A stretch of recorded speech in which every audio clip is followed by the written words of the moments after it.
Hello, YouTube. Welcome to JJDL Week 1 for the Chien-Pao Wi-Fi division.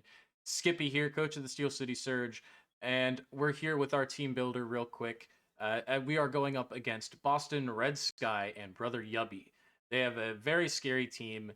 Very much looking forward to this first matchup, and I think we have something that can very much work. It really depends on how I play with this team and what is brought on the other side. As we can see over here on the right-hand side of the screen, there's my mouse.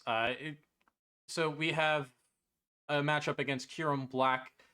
It is banned from using Dragon Dance, so I don't need to worry about that. I just need to worry about a scale shot loaded dice set, which I'm kind of expecting to show up.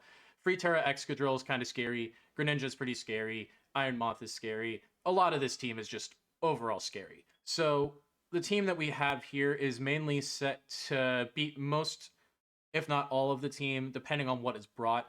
There are some things that I think could be brought and other things that I don't think can be brought, and we'll get into that throughout the team builder. So starting up, we have Funny Burb, the Kilowattrel. It is Choice Scarf with Volt Absorb. Obviously, Terravolt, Kyurem Black kind of negates Volt Absorb, but don't really see any point in bringing competitive or wind power or anything like that. We are 196 speed, timid with that Choice Scarf, so we can outspeed an Adamant, Excadrill, and Sand. I'm expecting an either Terra Fighting or Terra Ice from Excadrill. I don't expect it to run much of anything else. So 104 special attack EVs will be for damage, and then 208 defense EVs allow us to live a couple of hits from a Terra Fighting Excadrill. We naturally resist most of what it brings outside of Rock Slide, but if he brings Rock Slide, that means he doesn't have Rapid Spin for hazards, or he doesn't have another move. So very much liking this set. We do have Terra Blast with Terra Flying this week for that Terra Fighting Excadrill. Terra Blast, Terra Flying also hits Bramble Gas without boosting Wind Rider or anything like that. So very nice little niche thing there. We also have Thunderbolt for stab, U-turn for pivoting as opposed to Volt Switch because Excadrill kind of eats the Volt Switch pre-Terra, and that can be pretty annoying. And then we also have Weather Ball in case of Ice or like Chilly Reception, Slowking, or just Sandstream T-Tar. Those both can very well come. I expect one, if not both, to show up in this matchup. So if we can use Weather Ball to take advantage of that, we will. It will be a very fun set to use. I'm very excited to see what we can do with it. Moving on to the next thing, Greninja is kind of a problem, so Toxapex is there to try to mitigate that as best as possible. 252 HP EVs with Black Sludge allows us to get the most out of Black Sludge and out of Regenerator. We have 16 attack EVs so that we can take an offensive Greninja that is Battle Bond and 4-hit KO it with Pounce. So Pounce will lower the speed of whatever mon is hit by it outside of, I believe, bug types. If I'm not wrong in that, so Ravombi wouldn't be affected by this, but it's a niche little thing there, as well as to lower any speed from like Kyurem Black on a switch in potentially, or like Sand Slash in the snow, or even Excadrill in the sand, something like that, just to try to get some speed control there. We also have Recover just for passive recovery. Toxic Spikes are there just to be like a nuisance, or to bring in an Iron Moth early to try to waste its booster energy if it does bring it. We also have Surf there for stab. Surf does hit a decent amount of his team, but it's mainly there just to get some extra chip. Next up on our team, we have Michelangelo the Terrapagos. This is kind of a variation of Double Dance Terrap. Originally, I did have Rock Polish on this, but Bramble Gas kind of just straight up walls this without Terra, so adding Flamethrower in there for Rock Polish kind of helps it. Plus, it just needs one Calm Mind to beat Terra Ice Excadrill just outright. If it doesn't have any bulk investment, it will just +1 Flamethrower just obliterates it.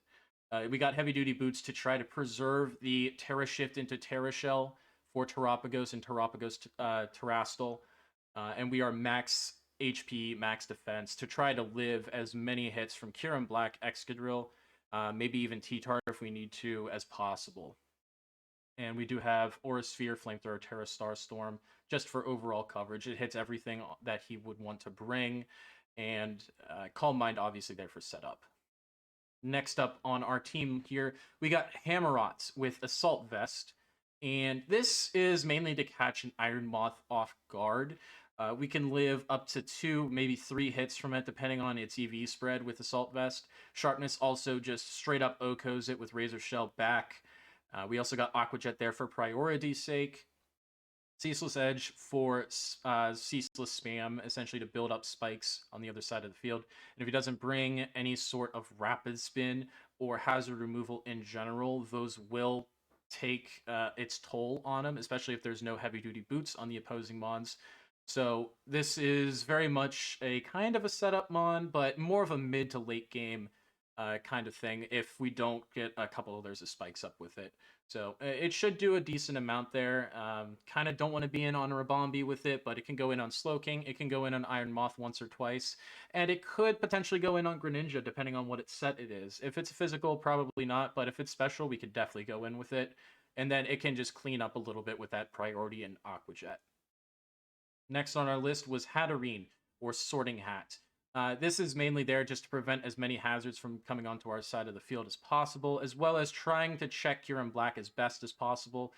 Checking Kyurem Black on a switch-in is probably not the most ideal thing. We'll probably have to try to play around that and try to get it in for free if we can, or at least try to predict a switch into Kyurem Black. We do have Giga Drain there for the Slowking and maybe the T-Tar. Draining Kiss can also hit the T-Tar though. Draining Kiss is mainly there for the Kyurem Black when we do get in on it, just to try to absorb some health from it after we hit it with a Nuzzle, trying to get that paralysis off. And Future Sight there for Psychic Stab. It would have to force in Tyranitar or Greninja, or if he decides to bring Terra Dark on any of his mons, it would force that in to try to mitigate the amount of damage, just because no investment from it's going to do a bunch of chip to whatever wants to take that hit. I also want to note on this set, we do have minus speed. We are relaxed with no IVs in the speed. That is so we can underspeed, min speed, Slowking. If we can do that and hit it with a Giga Drain before it chilly receptions, that can do a ton of damage. We also could potentially do a number of different things with that, try to catch it off guard, try to get some extra chip on it. If it's already low and it's not paralyzed and we underspeed it, it could try to do a number of different things. We could catch something on a switch with that, and I'm excited to see what potentially that could do for us. And last but not least, we do have Landorus Incarnate with a Choice Scarf. Yes, we are running double Scarf this week, just because speed is such a problem on the other side of the field. I do want to note real quick, I originally did have Sand Force as my ability on Landorus, but thinking about it a little more, Sheer Force just makes more sense. Because the 3 moves that we do have that are meant to do damage should do a ton of damage. And U-Turn won't be affected by Sheer Force, so we don't need to worry about that. We are max special attack with a timid nature, just so we can outspeed as much as possible. I believe we are EV'd to outspeed +1 speed Kyurem, so we can try to knock it out as quickly as possible if we do end up having to resort to that. The majority of this team checks pretty much everything here. It's just a matter of how we start, how we lead. I want to lead Kilowattrel if we do see Rabombi. If we don't see Rabombi, then we'll play it by ear and see what we need to lead from there. Maybe still lead Kilowattrel and see what we can do. Thank you guys for watching the Team Builder. We're going to get right into the battle here in the next few minutes, so stay tuned.